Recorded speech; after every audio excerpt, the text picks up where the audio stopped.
السلام عليكم، سعد اوقاتكم صبايا وين ما كنتوا عم تشوفوني. اذا كنتوا جداد على القناة اول مرة بتشوفوني اتمنى تنوروا قناتي وتشتركوا فيها. اهلا وسهلا فيكم.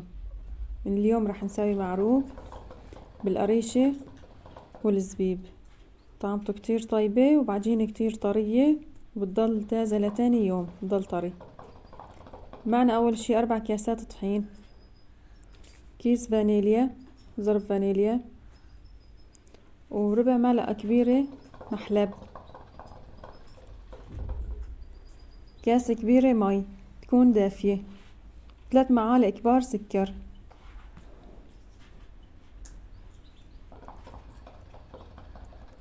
وكيس خميرة فورية بيطلع تقريبا مقداره معلقة كبيرة. بنخلطن سوا وبنأكد ليدوب السكر، بنحطن فوق الطحين، بنعجنن على السوا وبعدها بنحط زيت، كاسة صغيرة زيت بس مو ملاتها، تقريبا يعني 3/4، اكتر من نصها بشوي. بنخلطن كمان على السوا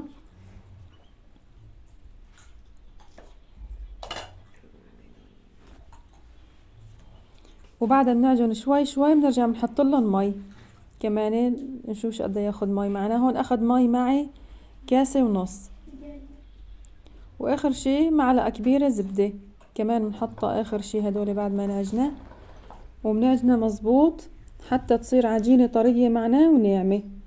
وهي العجينة بعد ما عجنتها تقريبا اخذت معي وقت عجن شي 15 دقيقة او 20 دقيقة حتى صارت عجينة كويسة. وهي المي اللي زادت من الكاسة التانية، يعني العجينة اخذت 1.5 كاسة مي بس. بنتركها تختمر. هون بعد ما اختمرت تركتها تقريبا شي 2 ساعة حتى اختمرت. هاي العجينة كتير طرية وكويسة، وبنقسمها لقطعتين، قطعتين متساويتين.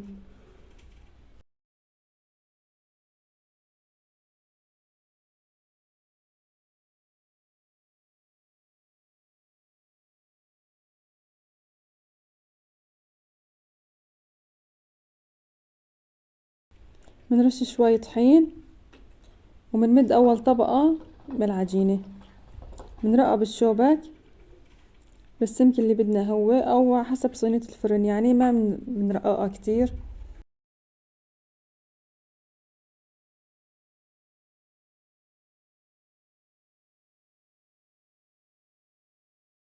وبصينية الفرن مدهونة بالسمنة، دهنتها كمية كويسة مشان ما تلزق العجينة، ما يلزق المعروق. بنحط اول طبقة بالصينية، وهاي القريشة معنا تقريبا صحن صغير او الكمية اللي بتحبوها، اذا بتحبوا اكتر او اقل. حطيت لها معلقة كبيرة سكر كمان.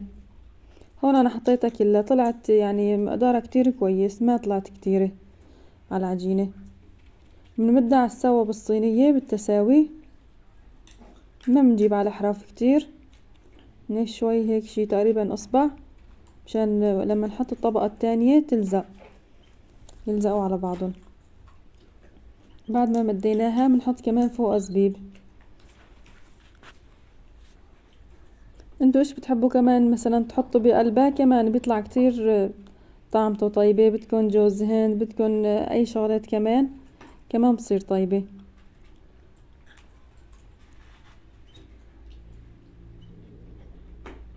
هذا صار جاهز. هلأ بنمد العجينة للطبقة التانية، بنمدها بنفس السماكة تقريبا بنفس الحجم مشان نحطها فوقها. بنحطها فوقها وبنسكرها من على الاطراف مزبوط.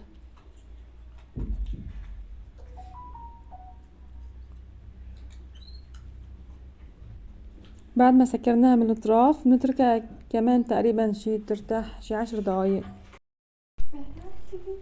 وهون بعد ما اختمرت بنعملها هيك باصابعنا خطوط بايدنا، حتى هيك يعني بصير لها موديل حلو وبتتقسم العجينة لحالها. وبعدها بندهن وجهها دهنته انا عندي دبس العنب، انا مروبته وحطته بالتلاجة. انا بدهن فيه المعجنات، اذا ما كان في حليب عندي بدهن فيه وجه المعجنات كمان بيطلع كتير كويس. وبنحطها بالفرن بكون مجهزين الفرن ومحمينه على درجة حرارة 180. نحطها بالفرن، وبس طلعت من الفرن بنغطيها مباشرة حتى تضل طرية، وبعدها بدها نوتشها بالقطر ومنزينها بقى. هون انا حطيت لها جوز الهند والفستق، الزينة حسب اللي بترغبوه. وهلا بنقطعه سوا حتى نشوفه وندوقه.